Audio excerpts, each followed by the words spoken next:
Welcome back, fellow shop rats. Today here in the shop, we're back on the 26 Oakland.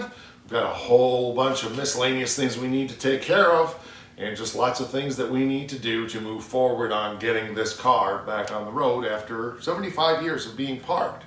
If you've watched the other episodes on the channel, you know that we've accomplished a whole lot in the last year. The car is running again, it's driving under its own power, the clutch is working, but there's still a lot of details that need to be taken care of in order to put this car back on the road. So, well, Dad's on his way here, and we're going to get into it when he gets here. Let's just stop talking about it and let's just do it. I'm Mike, and this is My Car's Shop. Working out of a 100-year-old refurbished barn, bringing 35 years of experience to projects considered beyond repair. Vision, creativity, and problem solving are essential tools in this place. Watch as we transform junk into polished metal miracles. This is My Car's Shop. One thing I did want to mention is I really appreciate all of you who have been reaching out and asking my opinion and help on the Oakland projects that you're working on. It's a little bit overwhelming. I am in no way, shape, or form an expert on Oaklands, but I'm glad to share what I know, and it seems like the questions you've had, you've been definitely able to apply to what you're working on, and that means a lot to me, so thank you so much for that. I also want to take a moment to thank all the supporters for the channel. It obviously takes a lot to run a shop like this, to do all the work that we're doing on all 9 or 10 cars or whatever we have here. And I just appreciate every single one of you who really step up with products for the shop and materials for the shop and shop improvements and cash money and parts for the cars and everything that you do to make this happen. If you didn't do that, I couldn't do what I do. And so I just really want to say thank you to you. It means more than you could ever know. Now, we're going to get after this car today and see what we can do. So let's get it moved up into its spot where we can really work on it, and let's get going.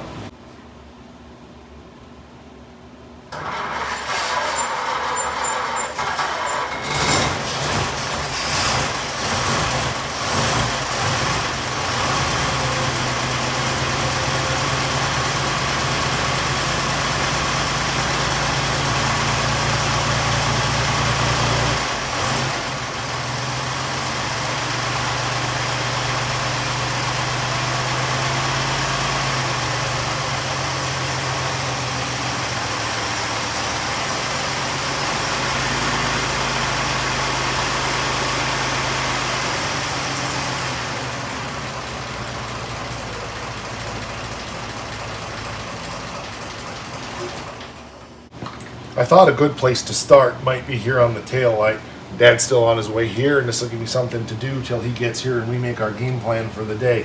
We have a brake light, but we don't have a tail light. And the other thing is the spare tail light, if you want to call it that, on that side isn't wired up, so we may mess with that. But let's see if we can get the main tail light working first.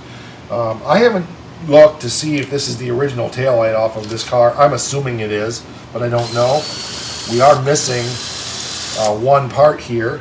The lens is gone, and we need to see about getting one of those. I'll call Wayne later about that. But yeah, I want to get this apart here, but it's really stuck and rusted together. So this could be just a bit of a challenge, that's for sure.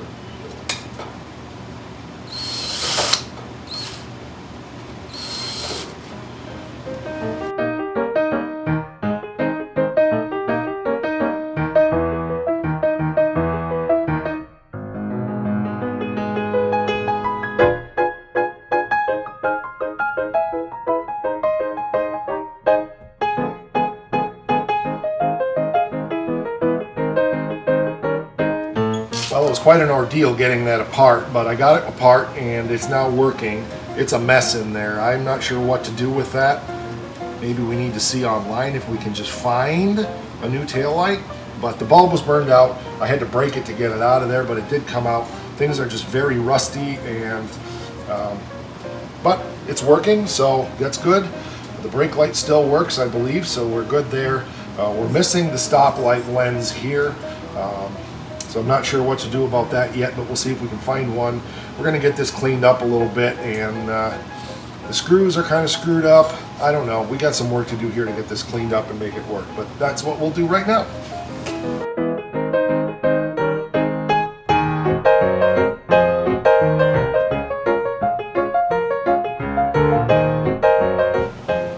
I quickly just went and hooked the wire back up over here. Had to reroute things a little bit. Let's see if this one works.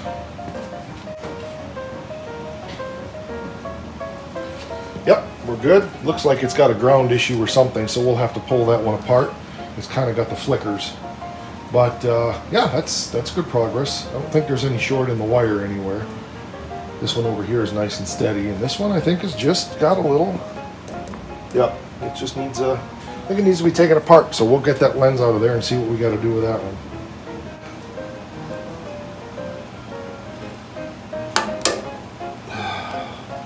The greatest challenge on stuff this old is getting it apart without breaking it. But I think we're so far so good, unless I drop it, which very typically could happen, but for me, by me, whatever.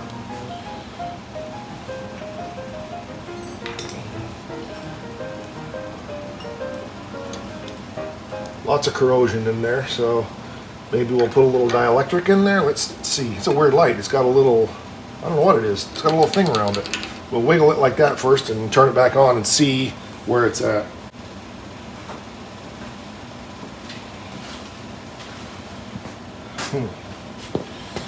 What is the issue here? It's definitely a connection.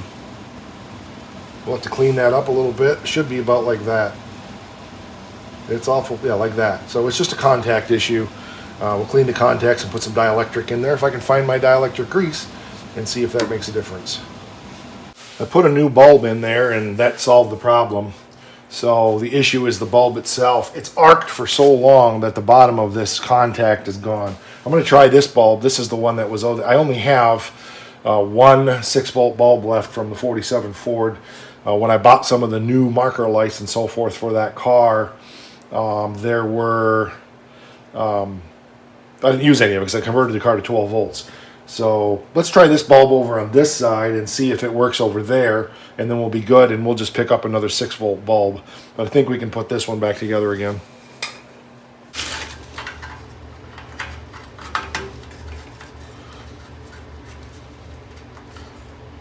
Yeah, it's the same issue. So we're going to need to get a new bulb. Unless I was to put solder on the bottom of this, which is possible. Because I think what happens is it arced for so long, the bottom of this contact is gone. It's still a good bulb. Maybe I'll do that. I'll see if I can get some solder blobbed on there and see if it'll work better that way. I dug around and I did find a couple more 6-volt bulbs. They were out in the 47. Imagine that.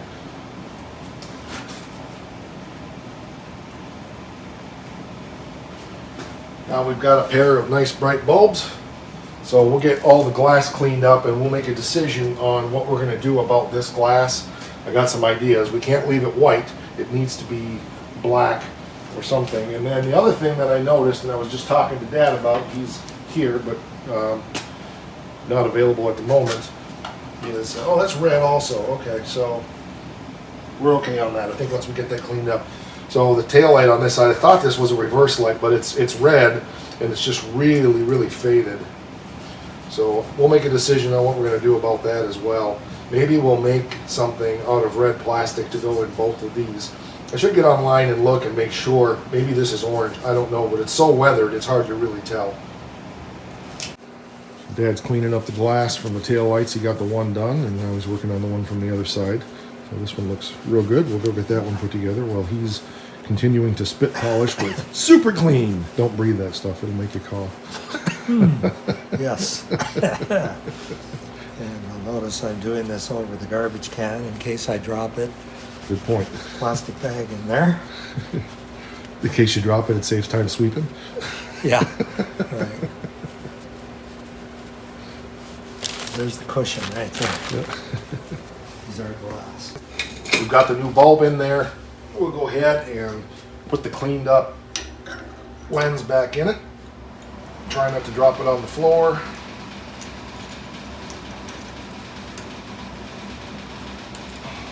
Ouch.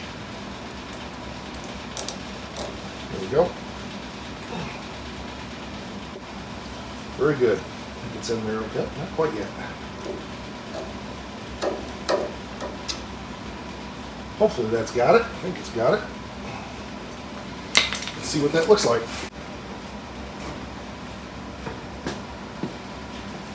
Oh, ain't she pretty?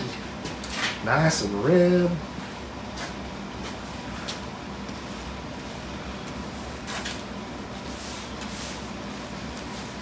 You got one? Okay. Yep.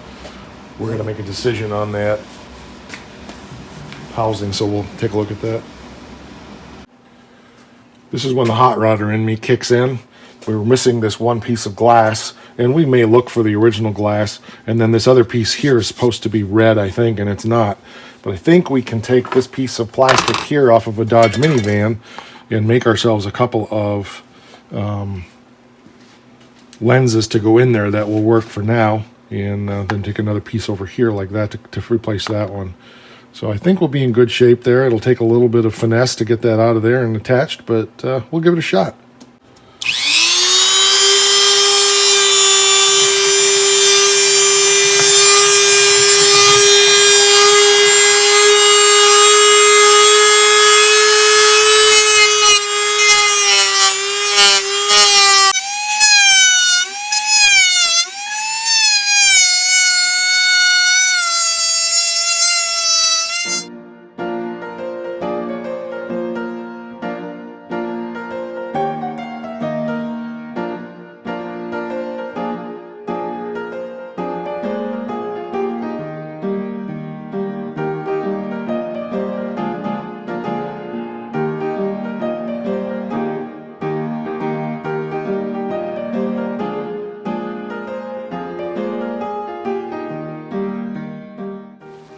Dad is putting all of his model railroading skills to use here. That's why he's running the Dremel. This is much smaller stuff than I'm used to working with, so I'm handing it over to somebody who has a lot more expertise than me in stuff like this.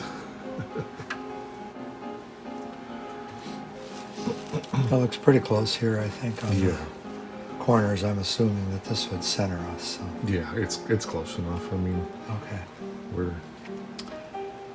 All right. So let's see. I think I want to try that Smaller wheel. smaller wheel. Yeah.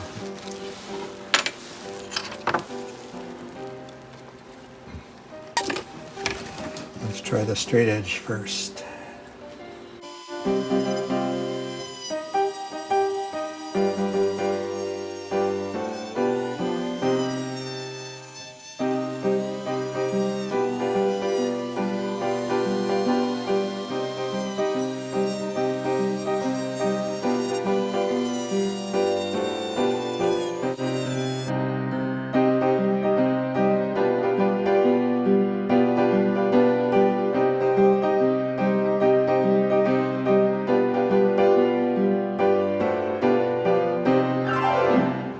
Pretty close here because these are about even. Yep. Corners of those are clipped Looks off. amazing. Well, it's a little bit off there. Ah, Yeah. we'll just run a bead of silicone around on the inside, and that'll hold it right in place. So, Yeah. one down, one to go. That looks That's pretty close. looks really good. We're on camera. Don't point out all the little flaws that you see. Did get a piece of black marker right there. Yeah, we'll come up with some polish. All right, so maybe we want to sand that a little bit. Yeah, we'll Those run over it with some hand sandpaper. rough edges. Yep. Yeah. Okay, one down, one to go. Okay. Working on the middle piece now. That's all faded out and so forth.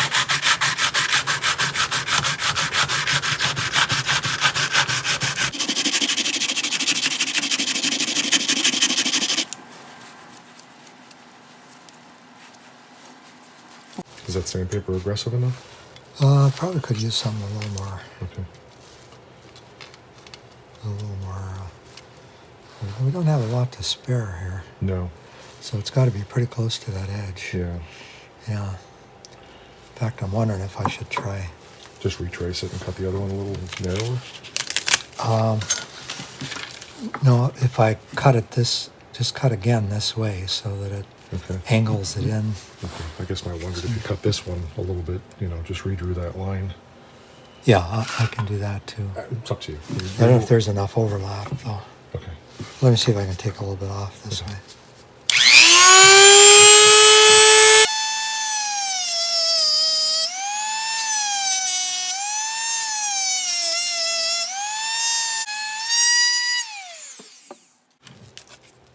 Okay, now we have reflector right to the edge. Okay. So you were into the edge. I see what you're saying now. Yeah.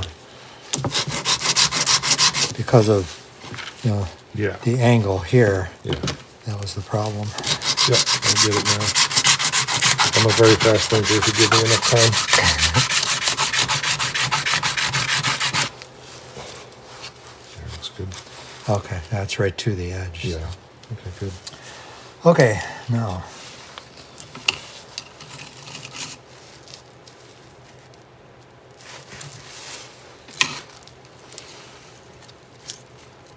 Okay, so we got it all done. We decided we're going to go ahead and strip this paint off and get down to the nice stainless here. Hopefully some lacquer thinner will take that off.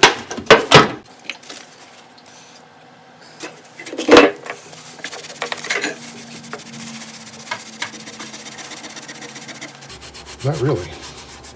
We have to get some paint stripper on that. If we have to scrape that off of there by hand, that's going to really stink. I wonder if an SOS pad would take that. Let me run and grab an SOS pad and we'll try that. Okay. All right, we got that cleaned up and took it back down to the, I'm not sure if it's stainless or, I don't know. Anyway, it's cleaned up pretty good, so we'll go ahead and install our reflectors in there, wherever the third one is. I don't know, the glass one's here somewhere. And, oh, here it is. We're going to RTV those in there and let that dry while we take a lunch break. So Dad's putting a connector in on that tail light. We were going to just go ahead and solder it together, but we decided to put a butt connector in it. That way if we need to take it apart, we can. I'm not working with it. It's exactly like this. This is the area you crimp right here. Yep, that's it.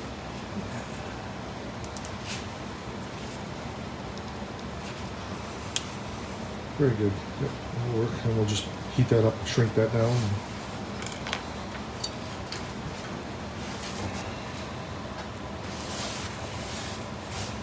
Wire on that side, I don't know, but it's pretty mucked up. Yeah, we're gonna cut this off back here. Okay, good. There's plenty to work with, so. Okay, good.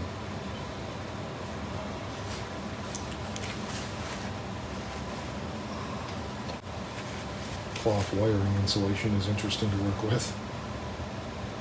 Yeah. Take a little bit more there.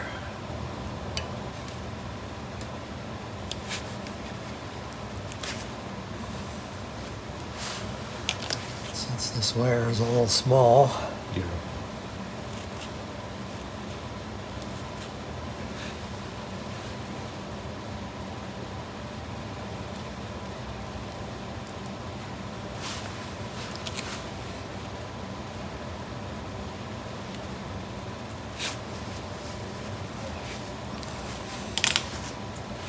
Very good. oh, this is just hanging back here, right? Yep. It was taped to the license plate light, but I took the tape off because we had to reroute it a little bit. So. Okay, seems to be sealed. Good. Very good. All right, we'll shrink that up with some heat shrink, put some heat on the shrink, and then button it back to the license plate frame. One of the things we like to do is open packages on the channel, and Dad ordered something special for the car, so I'll let him tell the story as he opens the box. Oh, yes.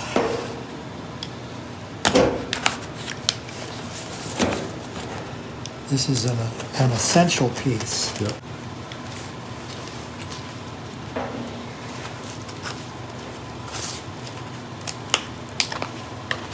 Well,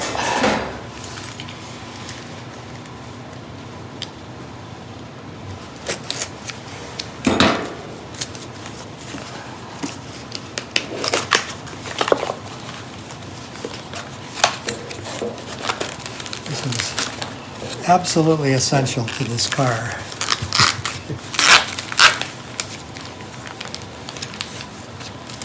Perfect.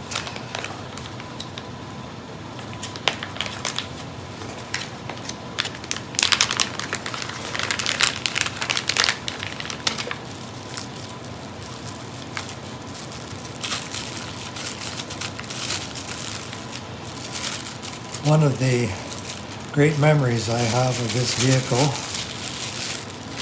was sitting on the front seat with this gear shift knob and pretending to drive with it. And this is pretty close. The one that I remember had a little more green in it, but this will do. So this is going to make a transformation for this car. Up to now it's been an Oakland. Now put this on it, it will be the Oakland. This is the one I remember. The knob that was on it did have a crack in it and had been put back together.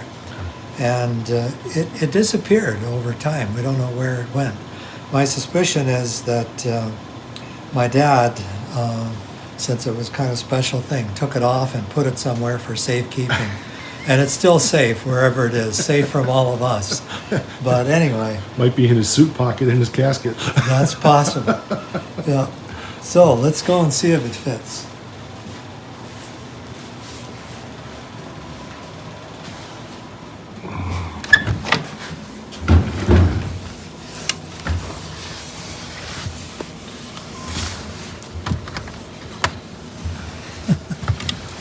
Seat out because I'm charging the battery. So.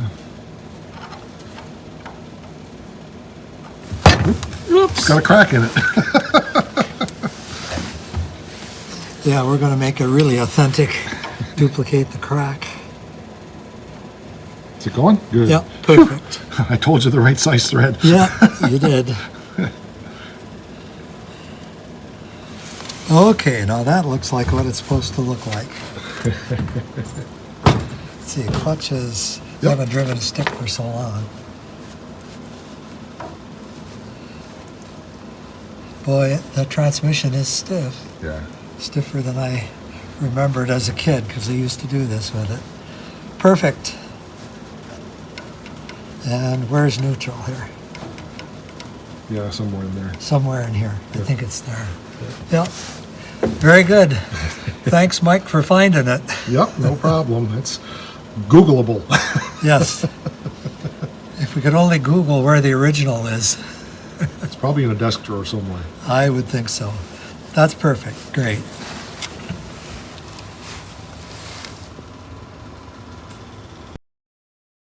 One more thing to add on the shifting knob. Pretty sure that was an aftermarket thing that my dad must have added. So there were some things he did to this car because it was a car that he was driving as a young man, I think, when he became the family chauffeur, and was kind of probably his car he drove around as well. So the shifter knob, in fact, on my 51 Ford, I put a glass doorknob on it that looked like a big diamond. That was my shifter knob. And he had the strip down the front of the radiator here, chrome strip, which I guess the Oaklands later on had as a stock part. Late 20s, early 30s, yes. Yeah. So he added that to it, and he'd put a radio in it and a variety of things that he did to it. So the shifter knob was one of his touches. So not only remember the family car, but remember Dad as well.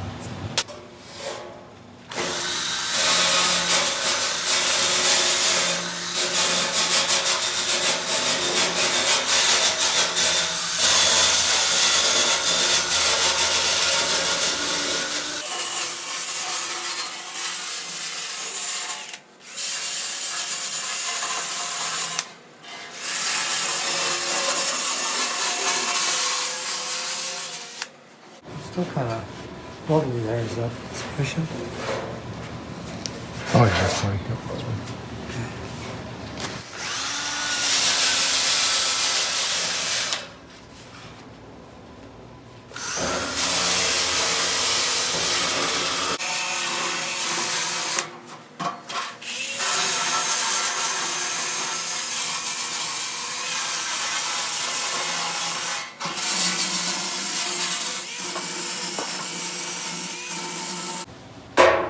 a little primitive, but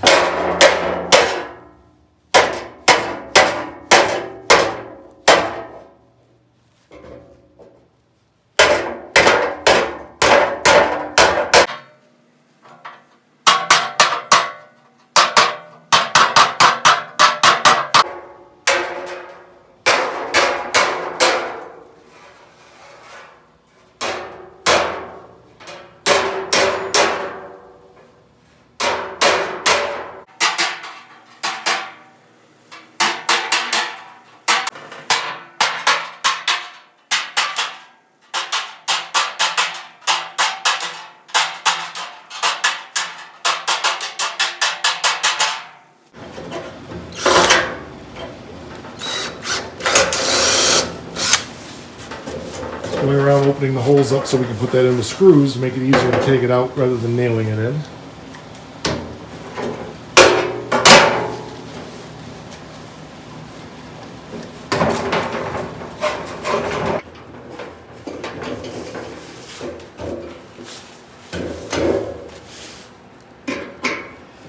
and yes, we're starting the drill bit at an angle because we want to try to keep it away from the edge, where it's very close already.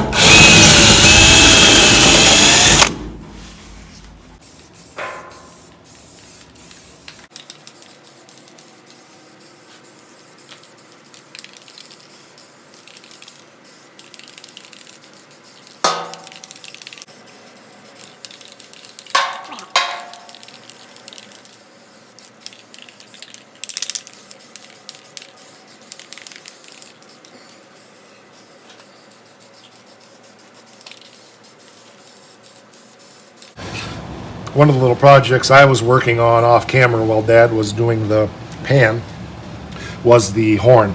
So the horn is an electric motor that spins against a diaphragm-y thingy that kind of clicks and clacks and makes noise. And it was stiffer than a stiff thing. So initially I've just put some PV blaster on the packing right here and right here to soak down in and just get those bearings wet. I'm going to have to go back and put some actual oil, like sewing machine oil or 3-in-1 oil or something like that on there.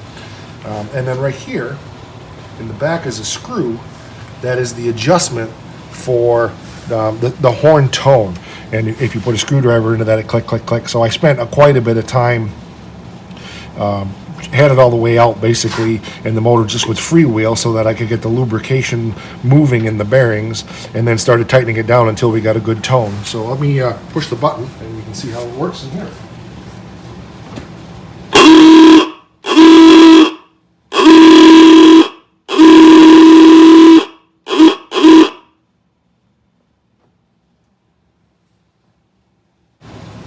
So it's working pretty good now.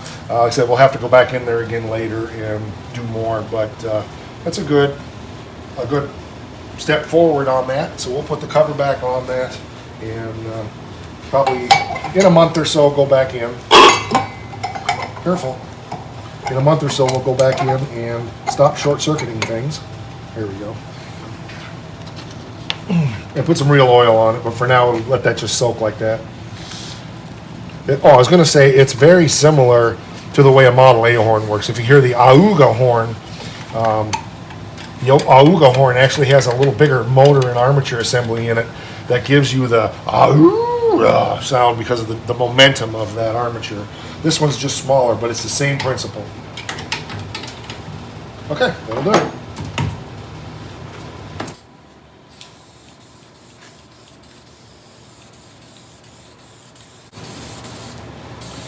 Really am wondering about putting bed liner in this. That might not be smart. Give it a little bit of a protection and won't scratch, you know. Mm-hmm.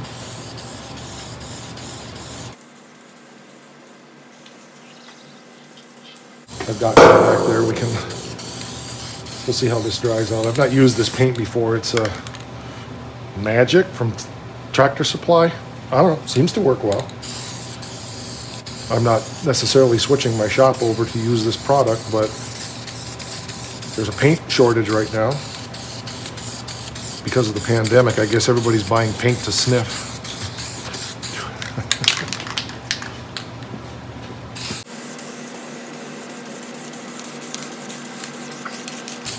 What isn't there a shortage of right now? It does dry really nice, I like it.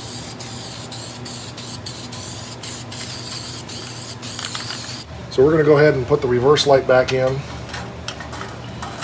I hope. I can't remember how I got it out of there. Reverse light? Or the license plate light, sorry.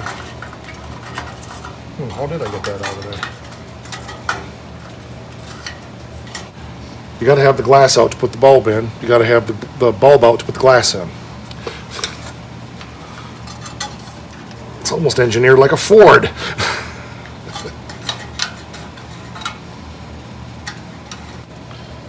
Okay, let's make sure it still works before we go further. Hold on. It's on. Let's check that brake light one more time. Yep. I want to get the cover back on and have it not work.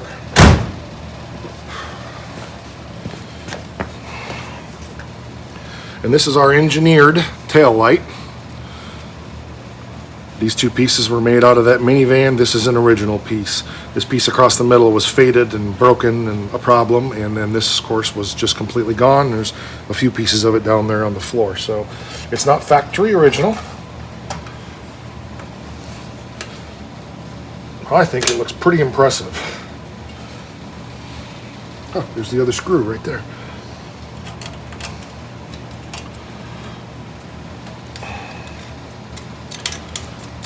We may or may not get this back in there the way it belongs.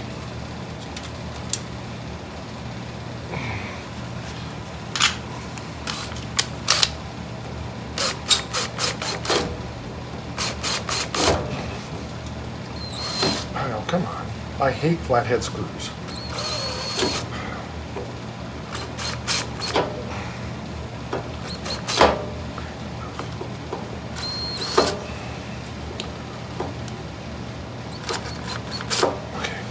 All right, the silicone isn't quite dry yet, so I'm not going to get any crazier than that, but let's see what it looks like.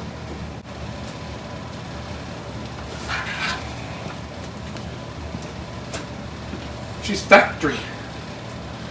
I'm going to step on the brake light, see what that looks like.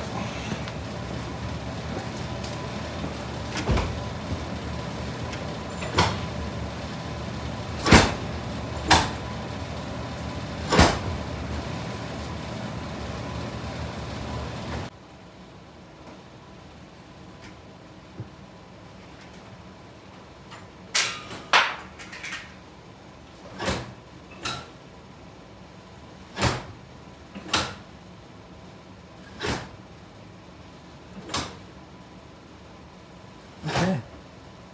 Good. Getting a little bit late in the day, and Dad had to get home, so I'm going to go ahead and throw some bed liner in this. I just masked this off real quick. We'll get it shot in there and then get it over in front of the heat to let it dry, and then that'll be done. I think that's going to be a good idea to have that in there just to keep that from being so tinny and protect it a little bit better than just paint will.